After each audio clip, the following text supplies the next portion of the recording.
जय श्रीराम. पालक हो, असं म्हणतात स्ट्रेस दूर करायचा सुंदर मार्ग म्हणजे आजमध्ये जगा, आत्तामध्ये जगा. पण सायकोलॉजिकली स्ट्रेस म्हणजे तरी काय? तर आपल्याकडे उपलब्ध साधनांपेक्षा जास्त मागण्या असणे किंवा आपल्या योग्यतेपेक्षा जास्तीची अपेक्षा करणे म्हणजेच स्ट्रेस. पालकही मुलांकडून असेच करतात की मुलांच्या योग्यतेपेक्षा त्यांच्याकडून जास्त अपेक्षा केली जाते आणि त्या अपेक्षा पूर्ण नाही झाल्या की पालकांना तर स्ट्रेस येतोच, पण मुलांनाही स्ट्रेस येतो. आता हे स्ट्रेस दोन प्रकारचे असतात, तात्पुरता स्ट्रेस आणि कायमस्वरूपी स्ट्रेस. कायमस्वरूपी स्ट्रेस हे मनावर, शरीरावर गंभीर परिणाम करतात.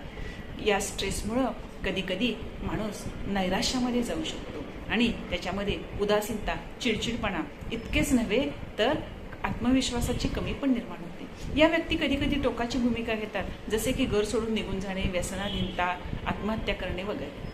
हा स्ट्रेस जर योग्य प्रमाणात घेतला गेला तर अभ्यास चांगला होतो, पण तोच स्ट्रेस वाढला की अभ्यास विसरतो. सुखावर स्ट्रेस जर शरीरावर निर्माण झाला तर मात्र आरोग्यावर त्याचे चांगले परिणाम होतात. शरीरामध्ये डोपामाइन, ऑक्सिटोसिन रिलीज होतात, जे की माणसाला काम करण्यासाठी प्रवृत्त करतात आणि आत्मविश्वास सुद्धा वाढवतात. म्हणून असं म्हणतात, स्ट्रेस हा केवळ विचारांचा खेळ आहे. विचार बदला, आयुष्य बदला. धन्यवाद.